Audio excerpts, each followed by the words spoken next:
नमस्कार, रोकठोक मध्ये आपलं स्वागत। मी प्रसाद काथे। एकीकडे लोकसभा निवडणुकीची रणधुमाळी सुरू असताना पंतप्रधान कार्यालयात मात्र वेगळीच धावपळ सुरू झाली आहे। 23 मे नंतर पुढच्या 100 दिवसांचा भाजपच्या जाहीरनाम्यानुसार कृती आराखडा तयार करा असे आदेश पंतप्रधान कार्यालय अर्थात पीएमओनं सर्व विभागांना दिले आहेत। लोकसभा निवडणुकीत आपणच विजयी होऊ असा विश्वास पंतप्रधान नरेंद्र मोदी व्यक्त करत असतानाच पंतप्रधान कार्यालयानं थेट पुढच्या 100 दिवसांचं नियोजनच सुरू केलंय। 30 एप्रिल पासून प्रत्येक सचिवाला योजनांच्या अंमलबजावणीचा कार्यक्रमच पंतप्रधानांच्या कार्यालयासमोर सादर करावा लागणार आहे। सध्याचं सरकार हे काळजीवाहू सरकार असताना अशा प्रकारचा कृती आराखडा निकालापूर्वीच तयार करणं योग्य आहे का? यात संकेतांचा भंग होतोय का? 23 मेला कोणतं सरकार सत्तेत येईल याचा निर्णय मतदान यंत्रांमधून उघड होण्यापूर्वीच अशा प्रकारे भाजपच्या जाहीरनाम्यानुसार कृती आराखडा तयार करणं हे योग्य आहे का? भाजपला जर विजयाची खात्री असेल तर 23 मे नंतर सत्ता आल्यावरच नियोजन करायला हरकत काय? या आणि अशा अनेक प्रश्नांची चर्चा करूयात आजच्या रोकठोक कार्यक्रमात। अति आत्मविश्वास की भविष्याचं नियोजन।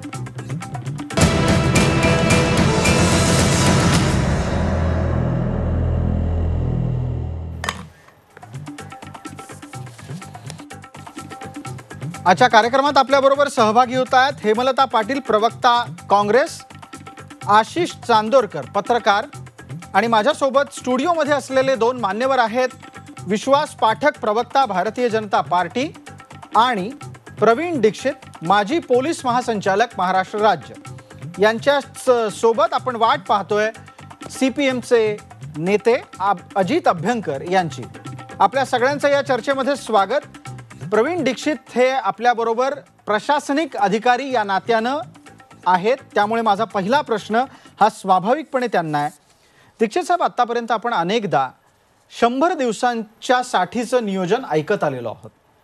पंतप्रधान पदावर ज्या वेळेला मनमोहन सिंग आले त्याही वेळेला अशा प्रकारच्या एक 100 दिवसांचा अजेंडा ठेवला गेला होता, मात्र तो शपथ घेतल्यानंतर होता। इथे प्रत्यक्षात काय घडतंय ते आम्ही आमच्या प्रस्तावनेत सांगितलं, आपणही ते ऐकलं असेल। आज त्याच्या अनेक ठिकाणी बातम्या पण छापून आलेल्या आहेत की मतदान आत्ता सुरू आहे, 3ऱ्या टप्प्याचं मतदान होतंय, मतमोजणी व्हायला सुमारे अजून 55 दिवस तरी किमान आहेत। मतमोजणीला निकाल लागेल, काय होईल ह्या सगळ्या गोष्टी बाजूला, पण इथे तर नियोजन पण सुरू झालं। अशा प्रकारचं नियोजन हा संकेतभंग आहे का? पहिला प्रश्न। मला असं वाटतं की हा संकेतभंग नाही आहे, कारण एक अत्यंत जबाबदार अशा प्रकारचं शासन जेव्हा आपण एखाद्याला म्हणतो त्यावेळेला त्या शासनावरची जी अत्यंत भयंकर अशी प्रकारची जी परिस्थिती सध्या जगामध्ये आणखीन भारतामध्ये आहे, तर त्या दृष्टीने पूर्णपणे त्याचं नियोजनबद्ध आत्तापासून करणं हे अतिशय आवश्यक आहे। कारण आपण आज पाहिलं की गेल्या 2 दिवसापूर्वीच श्रीलंकेमध्ये जी काही घटना घडलेली आहे त्या घटनेपासून आपणही काही फार दूर नाही आहोत।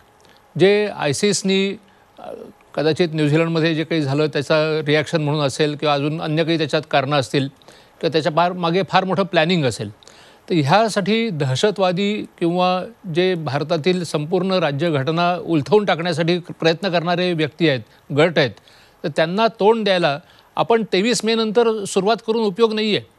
कदाचित 23 मे हा दिवस देखील तसा आपल्याला नवीन सरकारसाठी आपण वाट बघतोय, त्याचप्रमाणे ते लोक देखील त्याच दिवशी त्याचा गैरवापर करू शकतात। पण एक सर भाग हा सुरक्षेच्या संदर्भातला झाला। दुसरा याच्यातला एक महत्त्वाचा मुद्दा असा आहे की सुरक्षेच्या पलीकडे जाऊन इतरही सर्व विभागांना हे आदेश आहेत। मग त्यात संरक्षण असणार, त्यात ग्रामीण विकास आहे, त्याच्यात ऊर्जा आहे, त्याच्यात म्हणावा तो प्रत्येक विभाग आहे। तेव्हा मी एवढंच म्हणेन अगदी की प्रत्येक विभागाला त्यांचे जे जे काही आव्हानं आहेत ती आज आव्हानं कोणती आहेत आणि त्या आव्हानांना आपण कसं तोंड देणार आहोत, त्याच्यात कोणतंही जरी शासन आलं तरी देखील कदाचित धोरणामध्ये थोडा फरक होऊ शकतो, परंतु प्रत्येक विभागांनी, आणि हे नेहमीच आहे, यात काही नवीन काही नाही, प्रत्येक विभाग हा नवीन येणाऱ्या शासनासाठी म्हणून आपली काय काय अडचणी आहेत, काय काय आपण त्याला कसे तोंड देणार आहोत या संबंधीची योजना तयार करत असतो। तो कधी करतो? ही ज्या वेळेला नवीन शासन येणार आहे असं आपल्याला अपेक्षित असतं त्याच्यापूर्वीच ही तयारी सुरू केली जाते। त्याच्याप्रमाणे जी काही नवीन धोरणं असतील त्याप्रमाणे थोडा बहुत त्याच्यामध्ये बदल होऊ शकतो, परंतु ती शासन फॉर्म झाल्यानंतर मग तुम्ही जर सुरुवात करायला लागलात तर 100 दिवस केव्हा संपून जातात. अगदी एक महत्त्वाची गोष्ट या सरकारच्या काळात जी झाली ती म्हणजे अर्थसंकल्प हा वर्षानुवर्ष ज्या ब्रिटिश मानसिकतेनं मांडला जात होता त्यात झालेला बदल. आपण अर्थसंकल्प लवकर मांडायला लागलो आणि त्याचं कारण या विद्यमान सरकारनं असं दिलं की जेणेकरून नवीन आर्थिक वर्षामध्ये त्याचं इम्प्लिमेंटेशन, त्याची अंमलबजावणी करायला अधिक दिवस हातात यावेत. हा भाग सत्तेवर आल्यानंतर होता, मात्र आता ज्या पद्धतीनं सत्तेवर येऊ का नाही याची उत्तरं सापडत नसतानाच आधीच 100 दिवसांचं नियोजन सुरू झालेलं आहे. हे काँग्रेसला पटतंय का? काँग्रेसला यामध्ये अति आत्मविश्वास दिसतोय की भविष्याचं त्यांना नियोजन होताना दिसतं आहे? हेमलता पाटील, आपल्याकडून अपेक्षित आहे उत्तर. नाही, आता मोदींच्या बाबतीत बोलायचं झालं तर मला त्यांना तर खरं तर एक नटसम्राटाची उपमा द्यावीशी वाटते आणि ते एक अत्यंत चणाक्ष असे नेते आहेत. त्यांच्या आता लक्षात आलं की 2019ची निवडणूक ही आपल्या भारतीय जनता पक्षाच्या हातात नाही आहे आणि आपलं सरकार हे सत्तेवरती येणार नाही आहे. त्यांना ज्या पद्धतीने त्यांच्या सभांना रिस्पॉन्स मिळतो आहे, अमित शहांच्या सभांना रिस्पॉन्स मिळतो आणि जे एक वातावरण तयार झालेलं आहे त्यामध्ये त्यांच्या लक्षात आलं की आपण सत्तेवरती येणार नाही आहे आणि कार्यकर्त्यांचं मनोबल कुठेतरी खच्चीकरण झालेलं आहे. ज्या पद्धतीने सोशल मीडियावरती हे सगळं भारतीय जनता पक्षाचं सरकार ट्रोल होतंय आणि हे कार्यकर्त्यांचं मनोबल बूस्ट करण्यासाठी मला असं वाटतं की ह्या सगळ्या बातम्या छापून आणल्यात किंवा आम्ही काहीतरी करतोय किंवा कार्यकर्त्यांना कॉन्फिडन्स देण्यासाठी हे केलंय. दुसरी सगळ्यात महत्त्वाची गोष्ट हे मोदींनी केलं असावं असं मला वाटतं. दुसरी महत्त्वाची गोष्ट म्हणजे मोदी हे हंगामी पंतप्रधान आहेत. आता देशामध्ये 3ऱ्या टप्प्याची निवडणूक आज होते. 5 वाजता 6 वाजता मतदान संपेल आणि हंगामी पंतप्रधानाला नवीन निर्णय घेण्याचा अधिकार आहे का? हे कृत्य घटनाविरोधी नाही आहे का? आणि मला असं वाटतंय की पराभवाच्या मानसिकतेतून कुठेतरी आपण परत सत्तेवरती येणार आहे हा आत्मविश्वास जागृत करण्यासाठी असं त्यांनी घटनाविरुद्ध पाऊल घेतलेलं आहे. पाटील, मला एक प्रश्न विचारावासा वाटतो. तांत्रिकदृष्ट्या हा संकेत भंग नाही असं स्वतः IPS अधिकारी राहिलेल्या प्रवीण दीक्षित यांनी तर सांगितलंच, पण मला एक प्रश्न आहे मग तुम्हाला की जर समजा तुम्ही स्वतः पण म्हणालात की नरेंद्र मोदी हे चाणाक्ष आहेत, पण त्यांचा चाणाक्षपणा बाजूला ठेवू, आपल्या सोबत असलेल्या कार्यकर्त्यांचं मनोबल वाढवणं यात एखाद्या नेत्यानं केलेली कृती मग ती गैर कशी?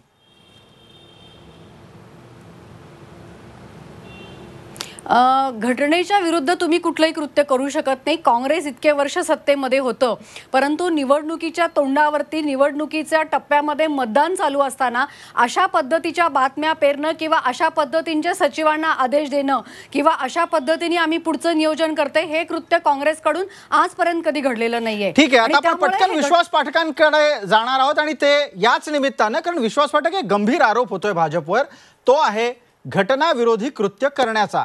आणि हा आरोप आत्ता होत असतानाच आपल्याला पार्श्वभूमी सुद्धा लक्षात घ्यायला लागेल.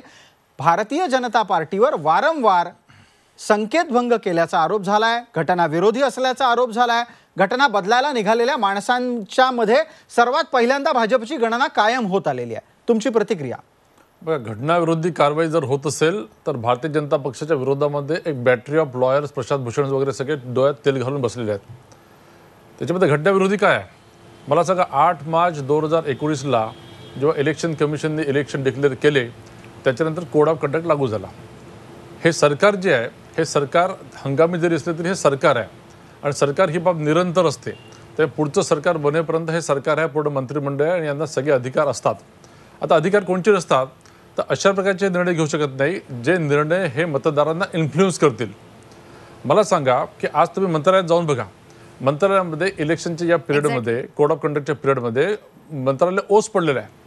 आपली ही जी मॅनपॉवर आहे, जसं दीक्षित साहेब स्वतः IPS अधिकारी होते, IAS अधिकारी असतं, या मॅनपॉवरला जर एक प्रकारचं होमवर्क दिलं आणि पुढचे जे आपल्याला 1 महिना लागणार आहे तो 1 महिना जर आपण आत्ताच वापरला तर त्यात गैर काय? पण विश्वास पाठक, जो आक्षेप हेमलता पाटील यांनी मांडला तिकडे मला वाटतं की खरं तुम्ही जास्त लक्ष दिलं पाहिजे. त्यांचं म्हणणं असं आहे की हे सगळं आणि सगळं हे केवळ निराश होत चाललेल्या कार्यकर्त्यांमध्ये पुन्हा जोश निर्माण करण्यासाठी नरेंद्र मोदी करतायत. अजिबात नाही. तुम्ही आता जर इलेक्शनचं बोलत असाल तर आमचं सरकार ऑलरेडी आलेलं आहे. आम्हाला किती वोट्स मिळणार आहे हे सगळे एक्झिट पोलने दाखवलं आणि आम्हाला देखील माहिती आहे. विश्वास पाठक, तिसऱ्या टप्प्याचं मतदान सुरू आहे आणि तुम्ही हे काय वाक्य करताय की तुमचं सरकार आलंय, अजून तर मतमोजणी झालेली पण नाही. एक्झिट पोल तुम्ही अशा दाखवलंय, पद्धतीचं विधान करू शकतात का? एक्झिट पोल तुम्ही अशा दाखवलंय, पद्धतीचं विधान करू शकतात का विश्वास? एक्झिट नाही, पोलच्या विश्वास पाठक अशा पद्धतीचं विधान करू शकतात का आता? करू शकतो. एक्झिट पोलच्या भरोश्यावर मी तुम्हाला सांगतोय की हे नाही सरकार नाही नाही, येणार आहे दिसलेलं मला आहे. प्रश्न विचारायचा आहे, अशा पद्धतीचं विधान तुम्ही आता करू शकता का? मी बिलकुल करू शकतो. एक्झिट पोलने 8 मार्चच्या आधी जे जे दाखवलंय त्याचा दाखला देतोय. अशा पद्धतीचं विधान आता करू शकता का? मी करू शकतो. 8 मार्चच्या आधीच्या एक्झिट पोलचा मी दाखला देणे करू शकतो. मला माझा मुद्दा संपू द्या, जरा मुद्दा पूर्ण करू द्या. जाहीर करू नका असं सांगितलेलं आहे. हा जो विषय दिलेला आहे माननीय प्रधानमंत्र्यांनी सचिवांना, एक आराखडा तयार करा. याच्यामध्ये कुठे एक्सपेंडिचर इन्व्हॉल्व नाही, इथे काही घोषणा इन्व्हॉल्व नाही. त्यांना फक्त दिलेला तो होमवर्क आहे.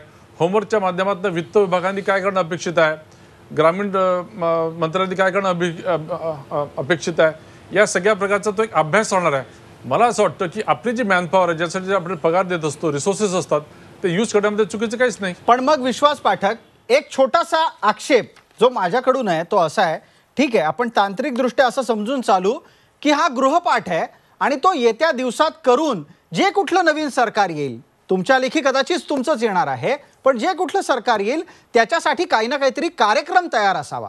पण एक महत्त्वाचा उल्लेख जो आम्ही आमच्या प्रस्तावनेत पण केला आणि तिकडे मी आपलं लक्ष वेधतो की हा कार्यक्रम भारतीय जनता पार्टीच्या घोषित असलेल्या संकल्पपत्राच्या अनुसार असावा. हे करायची काय गरज आहे? गृहपाठ करा, पण गृहपाठाला तेच धडे घ्या जे आम्हाला आवडतात. हा विषय योग्य नाही आहे. नाही बघा, हा जो तुम्ही म्हणजे सोर्स देता हा मुळामध्ये चुकीचा आहे. कोणत्या तरी वर्तमानपत्रामध्ये असं लिहून आलं की आम्ही एका सचिवाकडनं त्याचं नाव न सांगण्याच्या अटीवर सांगतोय. असं काही नाही. आणि असं कोणतीही सरकार भारतीय जनता पक्ष किंवा काँग्रेसच्या जाहीरनाम्याप्रमाणे करा असं म्हणूच शकत नाही. पहिली गोष्ट, त्यांनी फक्त सर्वांना स्वयंस्फूर्णपणे त्यांनी स्वतःचं हे मूल्यांकन करून काय आराखडा असू शकतो हे मागितलंय. ठीक आहे, आणि वर्षानुवर्ष अशीच पद्धती आहे. अगदी आपल्या सोबत अजित अभ्यंकर जोडले गेलेले आहेत. अजितराव, आपलं स्वागत या चर्चेमध्ये. चर्चेचा पुढचा टप्पा सुरू करण्यापूर्वी मला आपले आशिष चांदोरकर, माफ करा, आशिष चांदोरकर यांना सहभागी करायचं आहे. आशिषराव, हे सगळं काय चाललंय? या बातम्या प्लॅन्ड झाल्या आहेत का खरोखरच अशा प्रकारच्या काही घटना घडलेल्या आहेत आणि हे गृहपाठाच्या पलीकडचं काहीतरी आहे?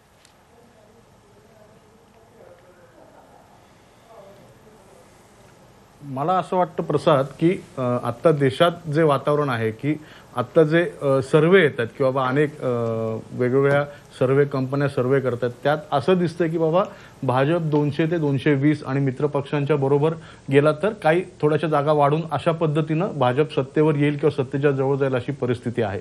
त्यामुळे अनेकदा लोकांचं काय असतं की बाबा भाजप येणार आहे का काँग्रेस येणार आहे का महाआघाडी येणार आहे का मायावती सप आणि ते सगळे लोक सत्तेच्या जवळ पोहोचणार, असं एक संभ्रमाचं वातावरण असतं. त्यात मोदींची जी स्टाईल आहे, मोदी आक्रमकपणे आणि थोडंसं ॲग्रेसिव्हली काम करणारे लीडर असल्यामुळे त्यांनी एक जनतेमध्ये पण या माध्यमातून मेसेज दिला की जसं तू किंवा आत्ता हे म्हणले की बाबा कार्यकर्त्यांना मेसेज दिला की बाबा आपणच सत्तेवर येणार आहोत तर तुम्ही छान पद्धतीनं कामाला लागा, अजून जोर लावून काम करा. तसंच त्यांनी मतदारांना पण एक संदेश दिलाय की बाबा सत्तेमध्ये आम्हीच येणार आहोत.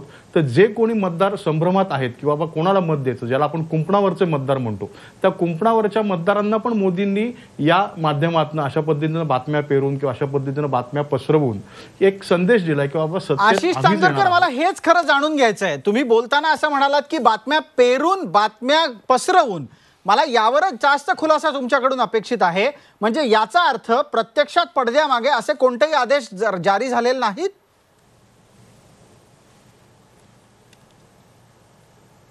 नाही, आदेश जारी झालेले असू शकतात. आता ती बातमी दिल्लीतून आली, आपण त्यात थेट असं म्हणू शकत नाही की बाबा आदेश आलेलेच नाहीत किंवा फक्त बातमी आली आहे. आता एक्सप्रेस सारख्या वृत्तसमूहाने ती बातमी दिली, याचा अर्थ ती सत्य असणार असं आपण धरून चालू. अगदी 99.99% ती सत्य असणार. पण यामागची मोदींची किंवा सरकारने समजा अशा पद्धतीनं आदेश जारी केले असतील तर त्यामागची भूमिका अशी असणार की बाबा लोकांमध्ये, मतदारांमध्ये संदेश असा जावा की आम्हीच पुन्हा सत्तेत येणार आहोत. कुठलाही संभ्रम तुम्ही बाळगू नका. तुमचं मत इतर कुठल्या पक्षाला देण्याऐवजी आम्हालाच द्या, म्हणजे आम्ही. अगदी आशिष चांदोरकर यांनी मगाशी बोलताना एक महत्त्वाचं वाक्य वापरलं आणि ते होतं की कुंपणावरच्या मतदाराचा कल आपल्याकडे वळवण्यासाठी हा प्रयत्न होतोय. अजित अभ्यंकर आपल्याबरोबर. अजितराव, अशा पद्धतीचा प्रयत्न आजच्या घडीला 3 टप्पे पूर्ण झालेले असताना आणि उरलेले 4 टप्पे देशातलं अर्ध मतदान बाकी असताना होत असेल तर कुंपणावरचा मतदार हा हलेल का?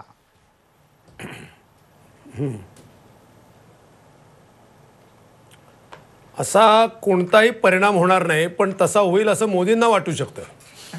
कारण बुडत्याला काडीचा आधार ज्याला म्हणतात, जो बुडत असतो त्याला समोर बोट आहे, जहाज आहे, लाकूड आहे, लोखंड आहे, काय आहे, तो बुडत असतो, तो हाताला जे मारेल लागेल ते पकडायचा प्रयत्न करतो. तर तसं मोदी हे ते प्रयत्न करतायत. आता मगाशी तुम्ही म्हणालात की हे बातमी पेरणं ही मतदारांसाठी आहे, नुसतं मतदारांसाठी नाही आहे, ती नोकरशाहीसाठी सुद्धा आहे. नोकरशाहीला सुद्धा त्यांना एक संदेश द्यायचा आहे की तुम्हाला जर आत्ता काय असं वाटत असेल की आम्ही येणार नाही वगैरे, तर पुढचा महिनाभर लक्षात ठेवा, आम्ही तर आहोतच आत्ता, परंतु आम्ही व्हेरी मच किकिंग आहोत आणि याच्यापुढं आम्ही येणार आहोत. तेव्हा हा एक प्रकारचा सगळ्या ज्युडिशियरीला म्हणा सगळ्यांना एक असा टोटल एक संदेश द्यायचा हा प्रकार आहे याच्यामधून. आता कोणी असं म्हणेल, आता विश्वास पाटकांनी हे सरकारी सरकार असतं अशा अतिशय काही लिगल गोष्टी आपल्याला सांगितल्या, त्या बहुतेक आपल्याला माहिती होत्या, अतिशय सामान्य होत्या त्या, परंतु लीगल आणि ॲप्रोप्रिएट या 2 गोष्टी एक नाहीत. आपण राजकीय चर्चा करतोय तेव्हा एखादी गोष्ट सरकार लिगली करू शकतं का नाही, तुम्ही लिगली चॅलेंज द्या, लिगली तक्रारी करा, हे बोलणं हे अतिशय कायदेशीर चौकटीत झालं. कायदेशीर चौकटीमध्ये एखादी गोष्ट बसेल किंवा बसत नाही याची चर्चा आपण चॅनलवरती करत कृत्य केलंय म्हणून चॅनलवरती गोष्टी ॲप्रोप्रिएट आहेत का नाही याची चर्चा करतो. नाही, इज इट अनकॉन्स्टिट्युशनल, त्याचं उत्तर मी दिलं. संविधानिक, तेच म्हणतो संविधानिक याचा अर्थ लिगॅलिस्टिकली नव्हे.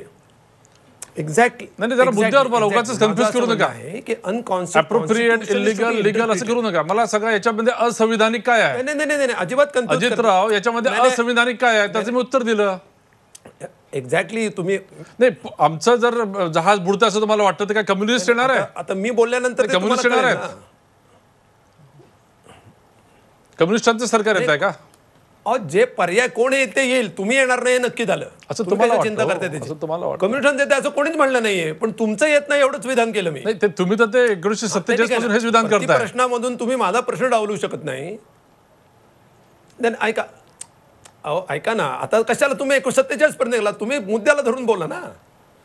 तुम्ही जर माझं बोलणं ऐकायचं ठरवलं तर तुम्हाला माझा म्हणण्याचा अर्थ कळू शकेल. ठीक आहे अजितराव, तुमच्या म्हणण्यातून 1-2-3 मुद्दे आपल्यापर्यंत आलेले आहेत. आपण चर्चेची पहिली फेरी संपवण्यापूर्वी प्रवीण दीक्षित यांना एक प्रश्न विचारणार आहोत. दीक्षित साहेब, 2-3 महत्त्वाचे मुद्दे याच्यातून आले. पहिला मुद्दा एक असा होता की हे कुठे ना कुठेतरी बातमी पेरण्याचं काम चाललंय. दुसरा मुद्दा याच्यातला असा होता महत्त्वाचा, जो अजितरावांच्या माध्यमातून आला, की संपूर्ण सिस्टमला एक संकेत दिला जातोय.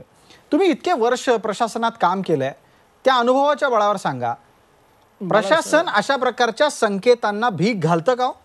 मी पहिल्यांदा हे सांगू इच्छितो की एखाद्या वर्तमानपत्रांनी एखादी बातमी देणं म्हणजे ती प्लॅन्टेड बातमी आहे किंवा नाही हे म्हणणं बरोबर नाही. ती एखाद्या काय की उत्साहामध्ये एखाद्या वर्तमानपत्राच्या एखाद्या एजन्सीनी जर काही अशी बातमी दिली असेल तर ती खरोखर व्हेरीफाईड आहे किंवा नाही, आणि जरी असली तरी देखील म्हणून लगेच ती शासनाने त्यांना सगळ्यांना दिलेली आहे किंवा नाही हाही एक मुद्दाच आहे, तो पहिल्यांदा तपासून बघायला पाहिजे. अगदी आपण असं धरून चालू की ती खरी आहे, आणि ते जरी बातमी ही खरी असली तरी देखील जसं आत्ता आपण सुरुवातीलाच पाहिलं की अशा प्रकारे आमच्यापुढे कोणत्या आव्हानं आहेत, या आव्हानांमध्ये काय काय आपल्याला कारवाई करावी लागणार आहे यासंबंधीची चर्चा करणं, त्यासंबंधीची प्रेझेंटेशन्स करणं हा एक शासनामधला रुटीन असा हा भाग आहे. आपल्याला आठवत असेल की महाराष्ट्रामध्ये देखील मागच्या वेळेला ज्या वेळेला विधानसभेच्या निवडणुका होत्या त्यावेळेला काँग्रेस राष्ट्रवादी असताना सुद्धा ह्या अशा प्रकारचे आदेश आणि अशा प्रकारची प्रेझेंटेशन्स हे सर्व सचिव किंवा सर्व खाती ही नेहमीच बनवत असतात. अगदी किंबहुना ही अशी बनवून तयार ठेवणं हा एक आमच्या प्रशासनातला रुटीन असा भाग आहे. अगदी. आपण आता एक छोटासा ब्रेक घेतोय. जाहिरातीची विश्रांती संपून जेव्हा आपण रोखोकच्या दुसऱ्या भागात परतू त्यावेळेला निश्चितच या विषयाची चर्चा करू की अशी कोणती आव्हानं आहेत ज्याच्यासाठी भारतीय जनमानसानं, सरकारनं आणि प्रशासनासोबत सुद्धा तयार राहायला पाहिजे.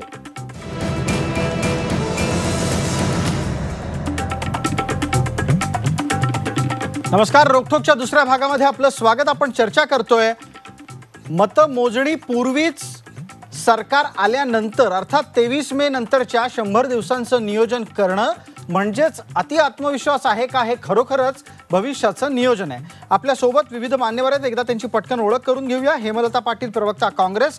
अजित अभ्यंकर, ज्येष्ठ कम्युनिस्ट नेते आहेत. आशिष चांदोरकर, पत्रकार आहेत. आणि माझ्यासोबत स्टुडिओमध्ये आहेत विश्वास पाठक, प्रवक्ता भारतीय जनता पार्टी. आणि प्रवीण दीक्षित, माजी पोलीस महासंचालक, महाराष्ट्र राज्य. आपल्या सगळ्यांचं या चर्चेत पुन्हा एकदा स्वागत. दीक्षित साहेब, या सगळ्या नियोजनाच्या दरम्यान कोणत्या गोष्टी अधिक बारकाईनं बघायला हव्यात? एका बाजूला निवडणुकीचं नियोजन सुरूच आहे, त्याच वेळेला हे आणखीन एक 100 दिवसाचं नियोजन प्रशासनाला डिस्टर्ब तर नाही ना करणार, कारण त्यांना निवडणूक नीट पार पाडणं ही पहिली आणि प्राथमिक जबाबदारी आत्ताची आहे. त्यात सगळ्यात मी म्हणेन की अंतर्गत सुरक्षा हा सगळ्यात प्रमुख असा मुद्दा आहे. कारण अंतर्गत सुरक्षा जर व्यवस्थित असेल तरच याच्या पुढची जी काही कारवाई होणार आहे, कुठलंही जरी सरकार आलं तरी देखील ती व्यवस्थित चालू राहू शकते. अंतर्गत सुरक्षा आहे, बाह्य सुरक्षा आहे. त्याचबरोबर अंतर्गत सुरक्षेमध्ये आपण आता श्रीलंकेमध्ये जो अनुभव घेतलेला आहे, जगाच्या कुठल्याही टोकामध्ये काही झालेलं असेल तर न्यूझीलंडमध्ये काही घटना घडली तर त्याची रिॲक्शन म्हणून आज श्रीलंकेमध्ये जवळ 300 लोकपेक्षा अधिक व्यक्ती ह्या हकनाक मृत पावलेल्या आहेत.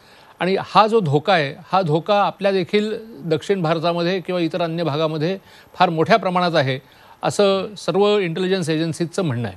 हे जर खरं असेल तर त्या दृष्टीने आपल्याकडे असलेली जी काही आयसिस किंवा सिरियामधून आलेले लोक असतील तर त्यांच्यावरती लक्ष ठेवून कशा प्रकारे आपल्याला रॅडिकलायझेशनपासून लोकांना वाचवता येईल, जे सौम्य गट आहेत त्या सौम्य गटांना कशा प्रकारे प्रोत्साहन देता येईल, हा अत्यंत महत्त्वाचा असा मुद्दा आहे. अगदी. अजित अभ्यंकर, देशाच्या सुरक्षेच्या अनुषंगानं जर हे नियोजन होत असेल तर तेही आक्षेपार्ह आहे का?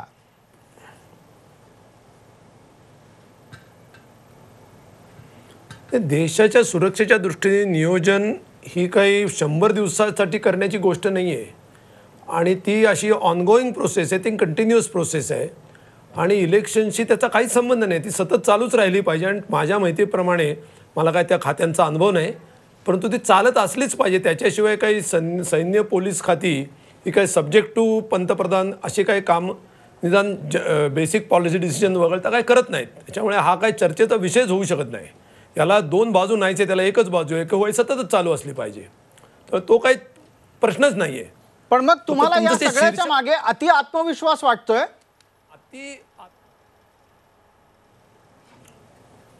एक्झॅक्टली नाही, मला नाही वाटत आहे. उलटं विश्वासाचा अभाव आहे म्हणून असं केलंय.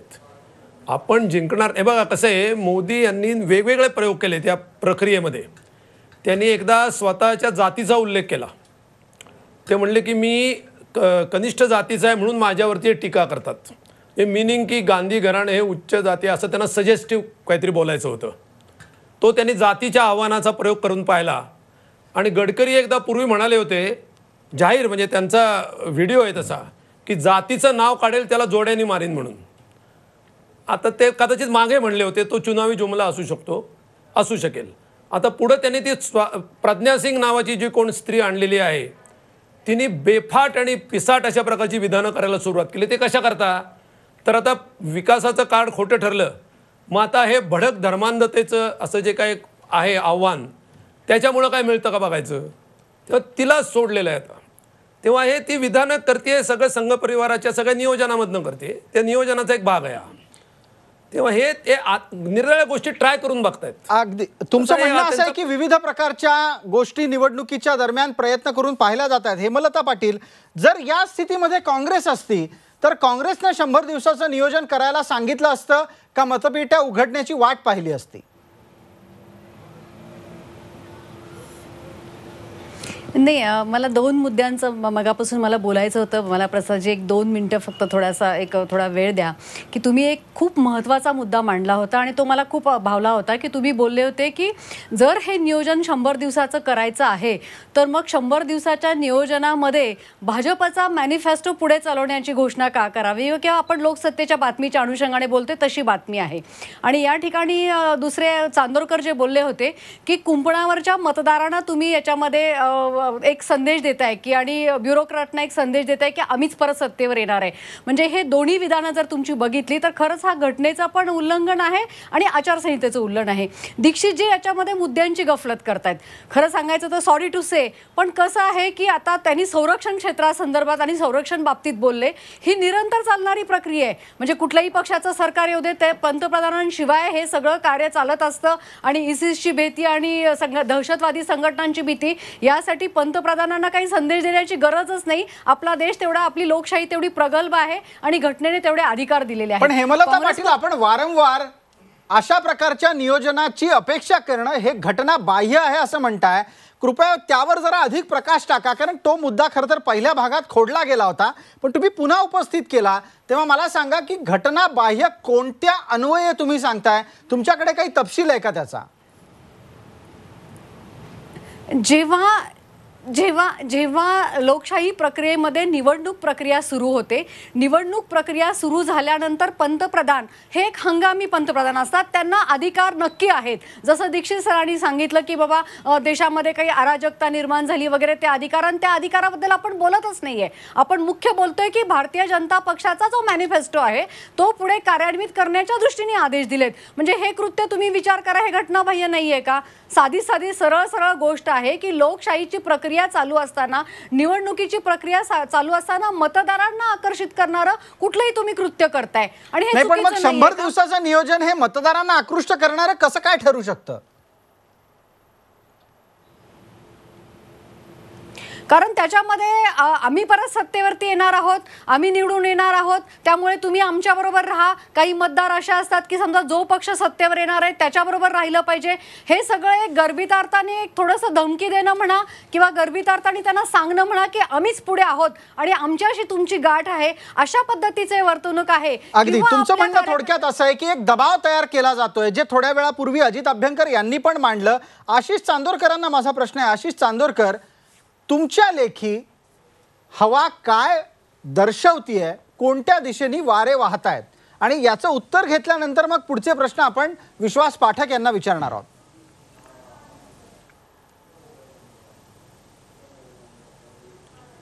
मला असं वाटतं की आत्ता मी अनेक लोकांशी बोलतो, मला प्रत्यक्ष सगळीकडे जाणं यावेळी शक्य झालं नाही काही कारणांमुळे, पण मी ज्या लोकांशी बोलतोय त्या लोकांचं म्हणणं असं आहे की 2014च्या तुलनेत भाजपला काही ठिकाणी खूप मोठा फटका बसेल, काही ठिकाणी कमी फटका बसेल, पण फटका बसणार आहे. म्हणजे 282 जागा त्यांच्या मागच्या वेळी आल्या होत्या, त्यामध्ये मोठ्या प्रमाणावर घट होण्याची शक्यता आहे.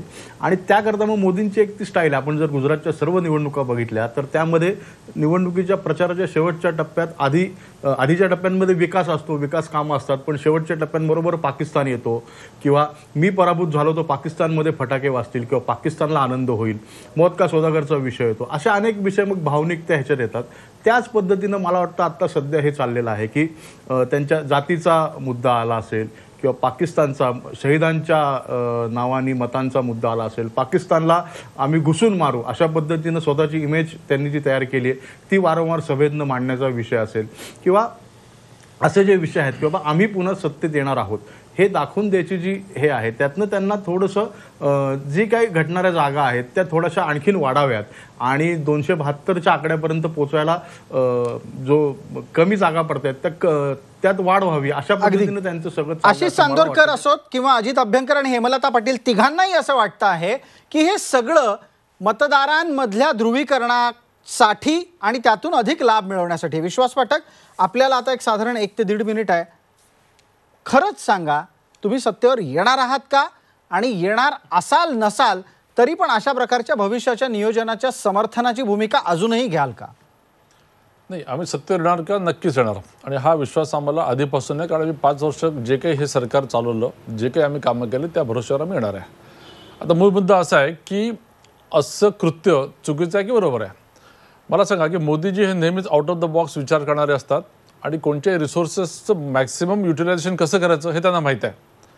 त्यामुळे या 100 दिवसामध्ये आपले जे सिनियर ब्युरोक्रॅट्स आहे त्यांना गृहपाठ देऊन एखादा रोडमॅप जर तयार केला तर त्याचा फायदा येणाऱ्या सरकारला होणारच आहे. पण मग यामध्ये एक दबाव गट आणि भीती घालण्याचाही आरोप चर्चेमध्ये होतोय आणि वारंवार होतोय. तो नाही, ते सगळे निराधार आहेत, दबाव गटाचा प्रश्नच नाही. आता आपण एक प्रश्न विचारला होता दीक्षित साहेबांना की सुरक्षेचा विषय असताना किंवा निवडणुकासारखा विषय असताना असे कामं देणं बरोबर आहे का? तर आपल्या माहितीसाठी तुम्ही आता मंत्रालयात देखील महाराष्ट्रात जाऊन बघा की साधारणतः ज्युनियर असे 100 IAS ऑफिसर्स हे ॲक्च्युअल इलेक्शनच्या ड्युटीमध्ये असतात, पण जे सिनियर IAS ऑफिसर्स असतात हे आपल्या ऑफिसमध्येच कन्फाईंड असतात. अनेक जण सुट्ट्यांवर गेलेले आहेत कारण खरोखरच तसे रुटीन कामं कमी असतात. तर अशा वेळेस जर IAS ऑफिसर्स जे तज्ज्ञ आहेत त्यांना गृहपाठ देऊन भारताच्या दृष्टीने एक दिशादर्शन काय करता येईल, आपलं विजन कसं त्याच्यामध्ये मांडता नाही, येईल. मग विश्वास पाठक फक्त 100 दिवसाचंच नियोजन काय, एका वर्षाचं झालं असतं? नाही, 100 दिवसानंतर आल्यानंतर तुमच्याकडे मेजॉरिटी काय, तुमच्या प्रायोरिटीज काय, कॉमन मिनिमम प्रोग्राम काय, त्याप्रमाणे तुम्हाला पुढच्या 5 वर्षाचं नियोजन करायचं असतं. त्यामुळे पहिल्या 100 दिवसामध्ये काही न करता किंवा कोणतंच ॲक्शन प्लॅन नसताना वेग घालवण्यापेक्षा काही जर आपल्याकडे ठोस नियोजन जर असेल तर आपल्याला वेळ वाचेल. आपण जसं उदाहरण दिलं आणि याच्यातून कोणत्याही प्रकारे मतदार प्रभावित होणार नाहीत असं तुम्हाला वाटतं? अजिबात नाही. प्रभावित काय, IAS ऑफिसरने जर जास्त काम करत नाही किंवा मतदार प्रभावित होणार आहे? हे IAS ऑफिसरला दिलेला गृहपाठ आहे, एवढंच त्याच्याकडे बघायला हवं. अगदी मला वाटतंय अजितराव अभ्यंकरांना हे मुद्दे पटत नाहीयेत. अजितराव, एका मिनिटात आपली भूमिका मला मांडा. एक मिनिट बोलू द्या.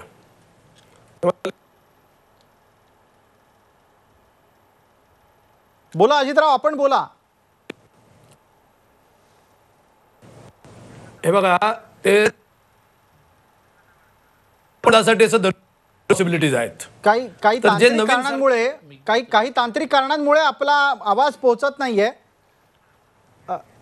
अगदी बोला एकदा अजितराव, आपण एकदा प्रयत्न करून पाहू. ओके. आपण बोला, आपली भूमिका मांडा.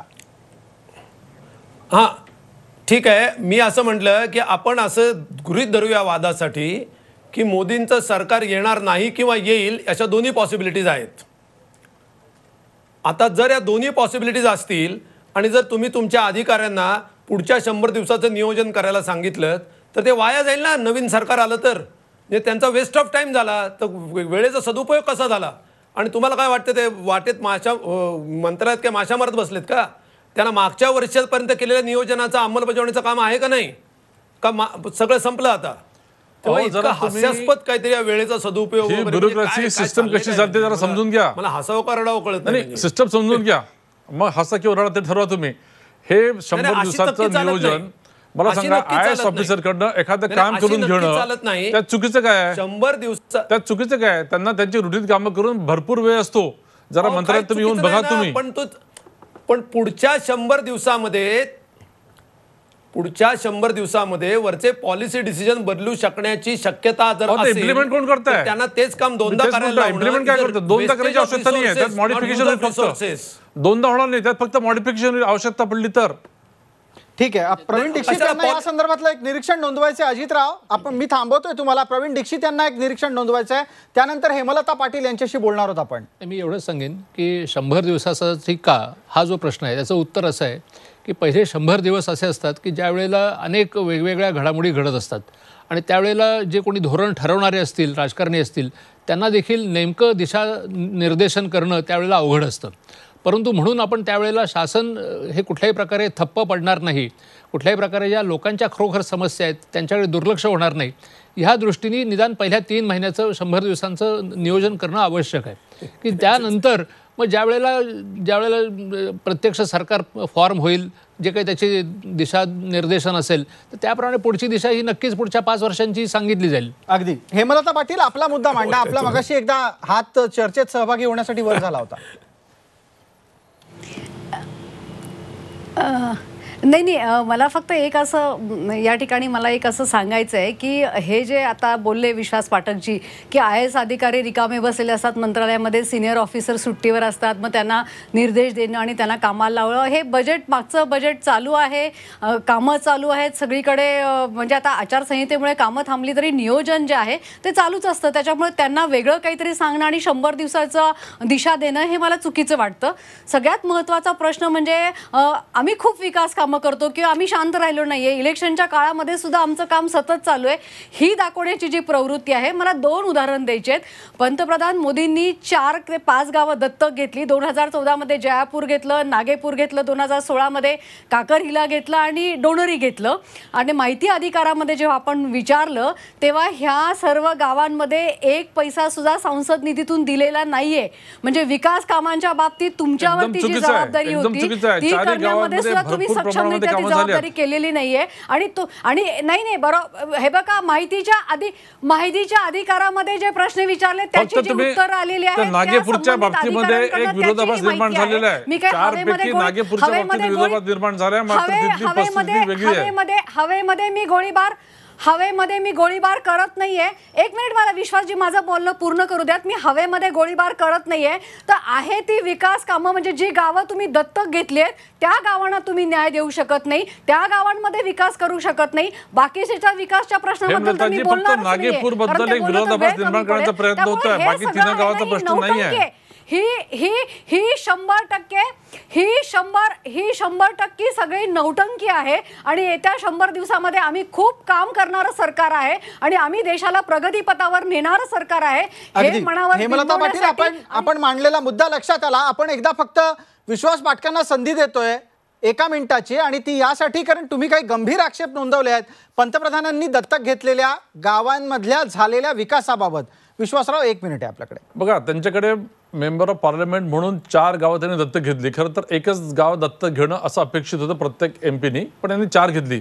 त्या 4पैकी 3 याचा काही विषय नाही आहे. नागपूरबद्दल RTIच्या माध्यमातून एक इन्फॉर्मेशन काढून एक विरोधाभास करण्याचा प्रयत्न सुरू आहे. त्याच्या तथ्य नाही आहे. नागपूरला जाऊन बघा तुम्ही, तिकडे देखील विकासाची कामं झालेली आहेत. तो विरोधाभास काय सांगतोय? नाही, पैसे खर्च केले नाही म्हणून. पैसे खर्च झालेले आहेत, तिथे भरपूर झालेले आहेत, तिकडे कामं देखील दिसतात आहे. अगदी.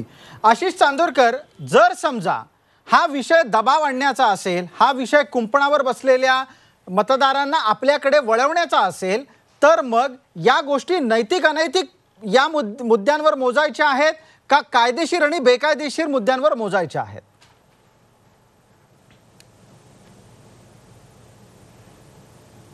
प्रसाद, हा मुद्दा तू खूप चांगला उपस्थित केला की नैतिक अनैतिक आणि कायदा. तर कायद्याच्या ह्याच्यामध्ये ह्या कदाचित गोष्टी अडकणार नाहीत किंवा त्या कायदेशीरदृष्ट्या त्या एकदम बरोबर असतील, त्याला कोणी आक्षेप घेऊ शकणार नाही. पण नैतिक अनैतिकतेच्या मुद्द्यात या गोष्टी कदाचित अडकू शकतात. आपण जसं बघितलं की नरेंद्र मोदी यांच्या जेवणावर एक चित्रपट तयार होतो आणि तो बरोबर निवडणुकीच्या काळात प्रदर्शित व्हायची शक्यता असते किंवा त्याची तारीख ती असते. त्यांच्यावर एक वेब सिरीज येणार असते, ती पण निवडणुकीच्या काळात बरोबर लॉन्च होण्याची शक्यता असते. 30 तारीख त्यासाठी निवडली जाते. तर हे कायदेशीरदृष्ट्या बरोबर आहे. कोणी कुठलाही पिक्चर कुठल्याही वेळी प्रदर्शित करू शकतो, त्याला काही आपल्या देशात तसं हे नाही, कारण सगळ्यांना अभिव्यक्ती स्वातंत्र्य आहे. पण हे नैतिकतेच्या कक्षेत बसतं का? तर मला वाटतं की नाही बसत. नैतिकतेच्या कक्षेत बसत नाही असं आशिष चांदोरकर म्हणतात. विश्वास पाठक, वारंवार मुद्दा फिरून कुठे येतोय, तर असं वागावं का? आजवर असं कोणी वागलं नाही, तुम्हीच असं का वागताय? नाही, म्हणून म्हणतो की आमचे जे प्रधानमंत्री आहे, आमचे जे लीडर आहे, आउट ऑफ द बॉक्स विचार करणारेच आहे. नाही, पण आउट ऑफ द बॉक्स म्हणजे तुम्ही संकेतभंग अपेक्षित नाही करू शकत. संकेतभंग काय चुकीचं काय? मला सांगा की 100 दिवसामध्ये IAS ऑफिसरला काही ऍडिशनल काम देणं आणि ते काम IAS ऑफिसर करतात, त्याच्यावर ऑब्जेक्शन काय? त्यात संकेतभंग काय? अनकॉन्स्टिट्युशनल काय? मला वाटतं हा चर्चेचा मुद्दाच होऊ शकत नाही. उलट याला आपण अप्रिशिएटच करायला हवं. नाही, याला अप्रिशिएट केलं पाहिजे, ही तुमची भूमिका आहे. पण मला एक वेगळा प्रश्न मग या निमित्तानं विचारायचा आहे, जो मगाशी थोडासा चर्चेमध्ये मागे पडला. मी पुन्हा एकदा तो मुद्दा चर्चेत आणतो आणि तो असा आहे. धरून चालू आपण की तुम्ही सांगितल्याप्रमाणे नियोजन आता करण्यात आलं, सरकारने ते पूर्ण बदलायला लावलं, तर दुसऱ्या पक्षाचं सरकार आलं आणि त्याला ते नाही पसंत पडलं, ते बदलू ना. ते चुकीचं काय? बघा, कोणताही गृहपाठ, कोणताही अभ्यास, कोणताही रिसर्च कधी वाया जात नसतो. होऊ शकतं की पुढचं सरकार समजा कम्युनिस्टांचं आलं, चला उदाहरणार्थ यांना जर आनंद व्हायला पाहिजे म्हणून, तर त्यांनी त्यातल्या 4 गोष्टी मिळतील ना. ब्युरोक्रॅट आपल्या एक्सपर्टीजच्या माध्यमातून 4 गोष्टी टेबलवर आणत असतात. त्यात चुकीचं काहीच नाहीये. Knowledge is knowledge. कम्युनिस्टांचं सरकार येणार असं म्हटल्यानंतर थोडंसं हसू आणि आनंद हा निश्चितच अजितरावांच्या चेहऱ्यावर आलेला आहे. काय अजितराव?